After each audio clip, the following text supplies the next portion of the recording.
There was a recent poll that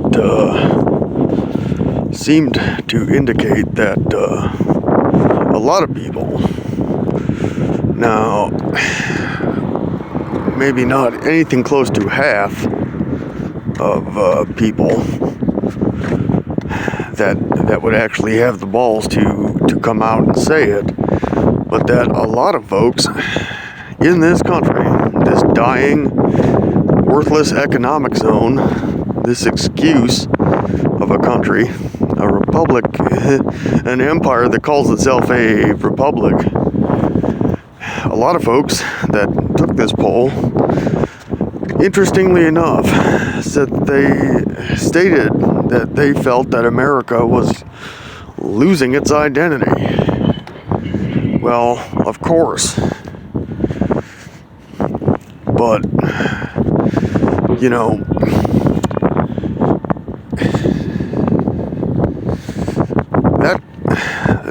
that just opens the question itself, right? A question that's simply too much of a hot potato to touch. Because that opens the whole question of American identity. This was a country founded by white men, originally by the British Empire, for better or worse. I think mostly worse. But Americans did become a nation. We fought for this land against the red man. Many different tribes of the red man. And I understand that this is a somewhat complex issue because of the French and Indian War and our Revolutionary War, or rather our War of Independence. I don't think America has had a revolution yet. I really hope that will be in the cards, though. But yeah, Americans do have a national identity. We've been here just long enough, even though we are not as old, I would say. Why am I even saying we, right? Because I guess I am an American by default rather than desire, but I'm stuck here, I guess. But, Americans may not be as old as many European nations, actually. I think Bulgaria, for instance, is at least about 1,000 years old. Germany, as a modern European nation, or rather a national state, has really only been around for about 200, 300 years. And France, too, has undergone many changes. They've had many wars and revolutions and upheavals that one could say has really changed, the identity of what you would call the French nation.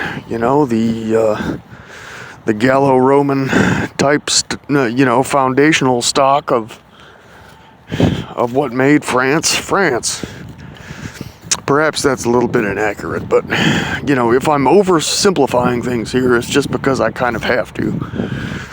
But yeah, American identity. Well, what is American identity? American identity is white identity. Sorry, folks. It is. American identity is white identity. We are children of Europe. Our forefathers came here as bondsmen and debtors and adventurers or ne'er-do-wells. They were not exactly religious fanatics, for God's sakes. They were not exactly, I understand the disdain that some Europeans have for America in general and Americans.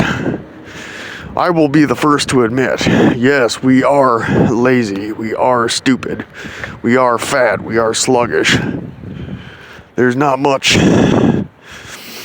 just not a great deal of cultural vitality in America. But looking back a little bit, it used to be that there were some glimmers of this. Perhaps it's a little bit cheeky of me, but I mean, I'll say to some of the more angry, anti-American type Europeans. I don't know. Maybe that's a little bit unfair, but the stereotype of the dumb American, before America had public education, Americans were mostly self-educated, and in that rigorous kind of environment, man, they actually flourished and did well. America, compared to somewhat more settled European societies on the continent, had a much higher literacy rate among the common, toiling, laboring people in some ways than a lot of European countries. The stereotype of the dumb redneck southerner, well, some of the oldest and most venerable universities in the United States were actually founded in the South, in Virginia, in Carolina, in Maryland, and I don't know, there's just kind of another side to it. It is true that America has not produced very much greatness as far as its art and literature and things like that. That is true. We don't have very many, we have a couple of good novelists, for instance, and we have a couple of good critics and things like that, but we don't have anything that can compare to, Greek or Shakespearean English dramas, the theater, plays, things like that. We don't have anything that can compare to things like German idealistic philosophy or French satires, French prose, British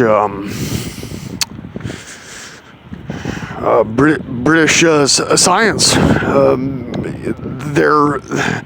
The strong drive of the British towards chemistry and natural sciences, that kind of thing. We don't have the kind of resilient institutions of government and social customs that people like the Russians do, for instance. We don't have the experience of having to constantly fight for our lives, in some ways anyway, on our own soil, the way that the Eastern Europeans do.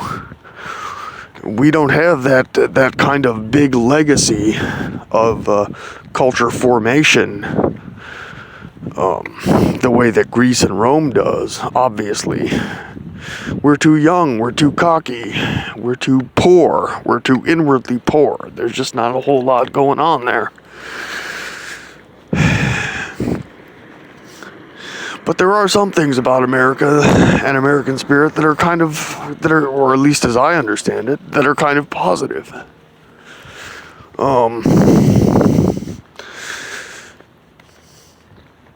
I think Russians will understand American character very well, because Russians are a very ancient, Russian Slavs anyway, are a very ancient people, and they've lived under many different kinds of governments. But their character remains the same. And even though a lot of people view them as being rather beaten down or degraded or servile or just kind of worn down by time, there's still something there. There's still that spark. There's still that kind of independence. Contrary to popular belief, the Russian people are not exactly just, The word Slav does not mean slave. It doesn't. I'm sorry. The word for slave, or something close to that in Russian, is, smeared, a stinker, or a, robotnik,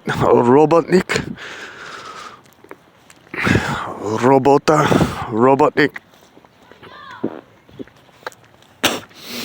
A slave, a serf, a broken man, katorga, forced labor, what Lenin called the toilers, they just don't know anything else but their work and their next meal, But I don't think Russians are really like that, and I don't think Americans are really like that either. I think they're becoming like that, but about the Russian people, they've shown themselves to be very capable of being rebellious. In fact, I think much more so than Americans in some ways. Because if you look at something like the,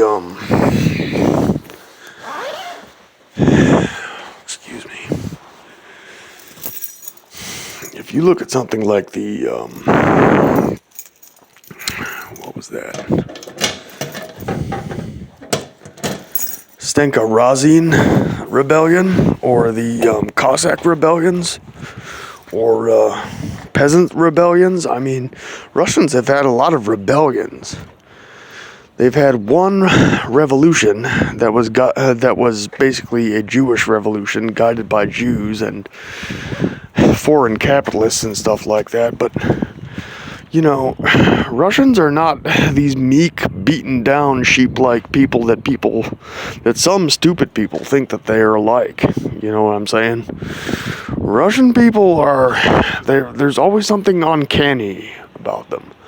They can produce great fighters and great intellectuals at a moment's notice. All that is needed is the right kind of conditions, the right kind of fertile soil for that. I think Americans are kind of in the same boat, really. There's a lot that is yet to be written in our particular history. And,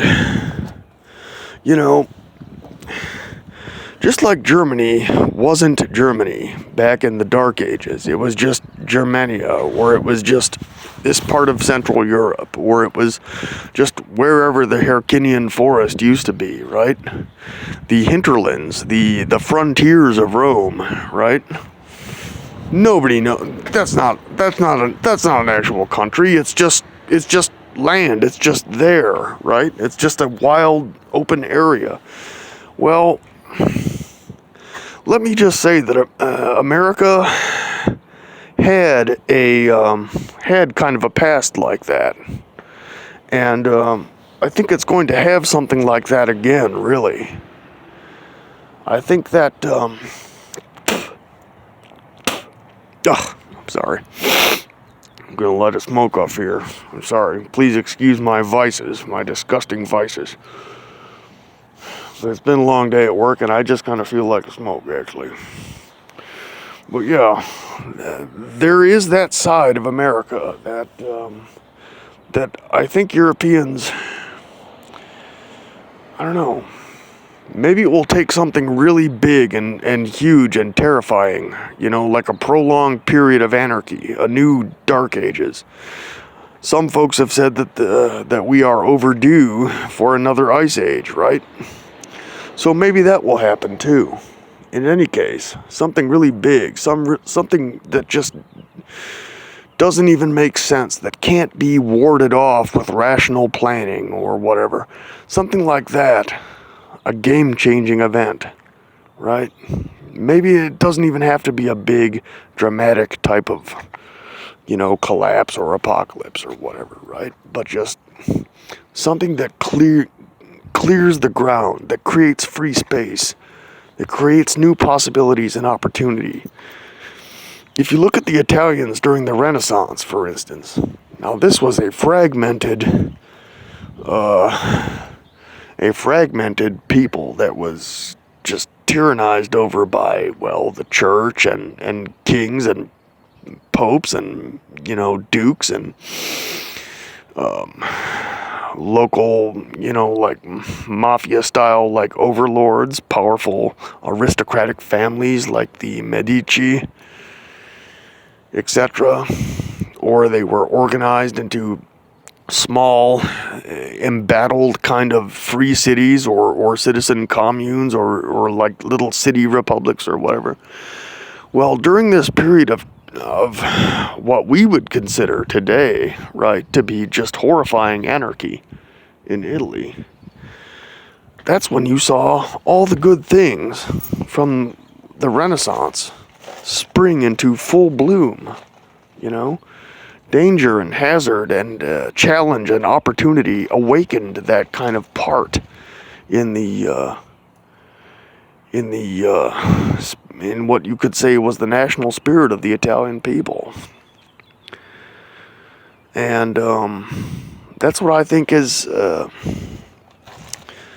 that's what I hold forth with a degree of cautious optimism for Americans and for Europeans too. There's a lot of things in modern Europe that are positive in that way, in a kind of embryonic form, right? It's like guessing about what your first child is going to be like just by looking at the face of its mother. And I don't know, maybe that's a little bit poetic or something, but the future is yet to be. Let's see that we get it underway, folks. Let's see that we speed things up and kickstart things and make things happen. That's what I see in the future, and I really hope it does turn out that way. I really hope that we do see some big shake-ups and upheavals and curveballs in what a lot of folks think is like how history is supposed to be. We hear all the time about the so-called right side of history. Well, as far as I'm concerned, there is no right or wrong side of history. There is only history. And history is a big and unpredictable thing. So, I don't know. I'm rambling here. Long story short, enjoy this video. And let me know what you think. Take it easy.